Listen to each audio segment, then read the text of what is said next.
This is the reading for day 11 of the year 2022, January the 11th, 2022. I'm reading from the New Living Translation of the Chronological One-Year Reading Bible. Today's scripture is from the book of Genesis. Genesis chapter 30, starting at verse 25. Heading, Jacob's wealth increases. Soon after Rachel had given birth to Joseph, Jacob said to Laban, "Please release me so I can go home to my own country. Let me take my wives and children, for I have earned them by serving you, and let me be on my way. You certainly know how hard I have worked for you." "Please listen to me," Laban replied. "I have become wealthy, for the Lord has blessed me because of you. Tell me how much I owe you. Whatever it is, I'll pay you." Jacob replied, "You know how hard I've worked for you, and how your flocks and herds have grown under my care. You had very little indeed before I came, but your wealth has increased enormously. The Lord has blessed you through everything I've done. But now, what about me? When can I start providing for my own family?"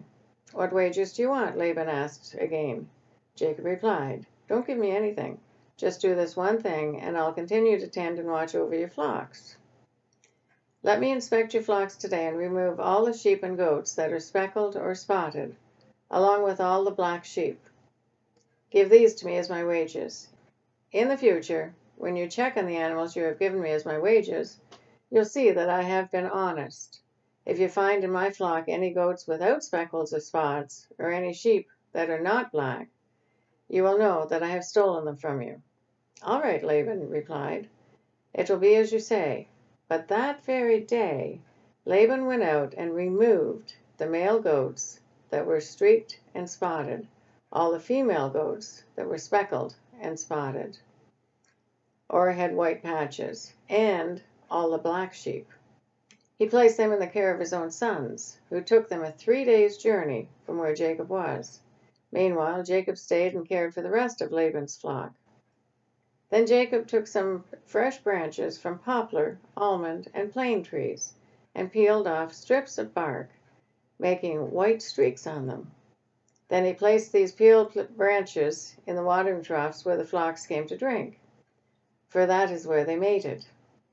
And when they mated in front of the white streaked branches, they gave birth to young that were streaked, speckled, and spotted. Jacob separated these lambs from Laban's flock, and at mating time he turned the flock to face Laban's animals that were streaked or black. This is how he built his own flock instead of increasing Laban's.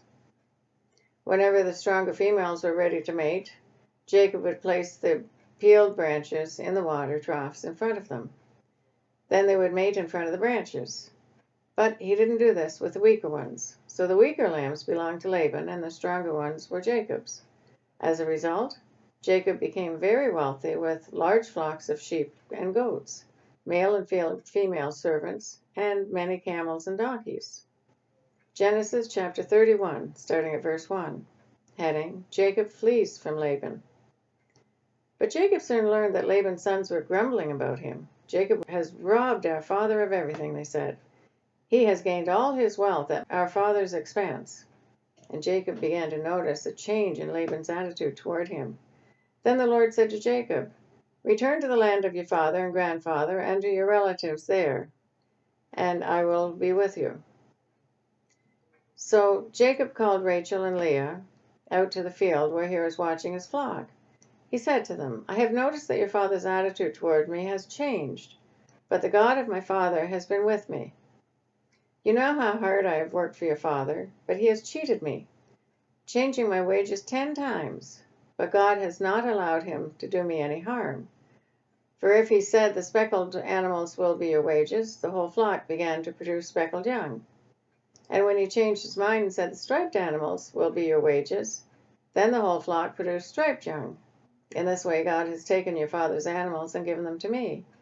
One time during the mating season I had a dream and saw that the male goats mating with a female were streaked, speckled, and spotted. Then in my dream the angel of God said to me, 'Jacob?' And I replied, 'Yes, here I am.' The angel said, 'Look up, and you will see that only the streaked, speckled, and spotted males are mating with females of your flock. For I have seen how Laban has treated you. I am the God who appeared to you at Bethel, the place where you anointed the pillar of stone, and made your vow to me. Now, get ready and leave this country and return to the land of your birth." Rachel and Leah responded, "That's fine with us. We won't inherit any of our father's wealth anyway. He has reduced our rights to those of foreign women, and after he sold us, he wasted the money you paid him for us. All the wealth God has given you from our father legally belongs to us and our children. So go ahead, do whatever God has told you." So Jacob put his wives and children on camels, and he drove all his livestock in front of him. He packed all the belongings he had acquired in Paddan Aram, and set out for the land of Canaan, where his father Isaac lived. At the time they left, Laban was some distance away, shearing his sheep. Rachel stole her father's household idols and took them with her. Jacob outwitted Laban, the Aramean, for they set out secretly and never told Laban they were leaving. So Jacob took all his possessions with him and crossed the Euphrates River, heading for the hill country of Gilead. Heading: Laban pursues Jacob. 3 days later, Laban was told that Jacob had fled, so he gathered a group of his relatives and set out in hot pursuit. He caught up with Jacob 7 days later in the hill country of Gilead. But the previous night, God had appeared to Laban, the Aramean, in a dream and told him, "I am warning you, leave Jacob alone." Laban caught up with Jacob as he was camped in the hill country of Gilead, and he set up his camp not far from Jacob's. "What do you mean by deceiving me like this?" Laban demanded. "How dare you drag my daughters away like prisoners of war? Why did you slip away secretly? Why did you deceive me? And why didn't you say you wanted to leave? I would have given you a farewell feast with singing and music accompanied by tambourines and harps. Why didn't you let me kiss my daughters and grandchildren and tell them goodbye? You have acted very foolishly. I could destroy you, but the God of your father appeared to me last night and warned me to leave Jacob alone. I can understand your feeling that you must go, and your intense longing for your father's home. But why have you stolen my gods?" "I rushed away because I was afraid," Jacob answered. "I thought you would take your daughters from me by force. But as for your gods, see if you can find them, and let the person who has taken them die. And if you find anything else that belongs to you, identify it before all these relatives of ours, and I'll give it back." But Jacob did not know that Rachel had stolen the household idols. Laban went first to Jacob's tent to search, then into Leah's, and then the tents of the 2 servant wives, but he found nothing. Finally, he went into Rachel's tent, but Rachel had taken the household idols and hidden them in her camel saddles, and now she was sitting on them. When Laban had thoroughly searched her tent without finding it, she said to her father, "Please, sir, forgive me if I don't get up. I'm having my monthly period." So Laban continued his search, but he could not find the household idols. Then Jacob became very angry, and he challenged Laban. "What's my crime?" he demanded. "What have I done wrong to make you chase me as though I were a criminal? You have rummaged through everything I own. Now, show me what you found that belongs to you. Set it out here in front of us, before our relatives, for all to see. Let them judge between us. For 20 years I have been with you, caring for your flocks. In all that time, your sheep and goats never miscarried. In all those years, I never used a single ram of yours for food. If any were attacked and killed by wild animals, I never showed you the carcass and asked you to reduce the count of your flock. No, I took the loss myself. You made me pay for every stolen animal, whether it was taken in broad daylight or in the dark of night. I worked for you through the scorching heat of the day and through the cold and sleepless nights. Yes, for 20 years I slaved in your house.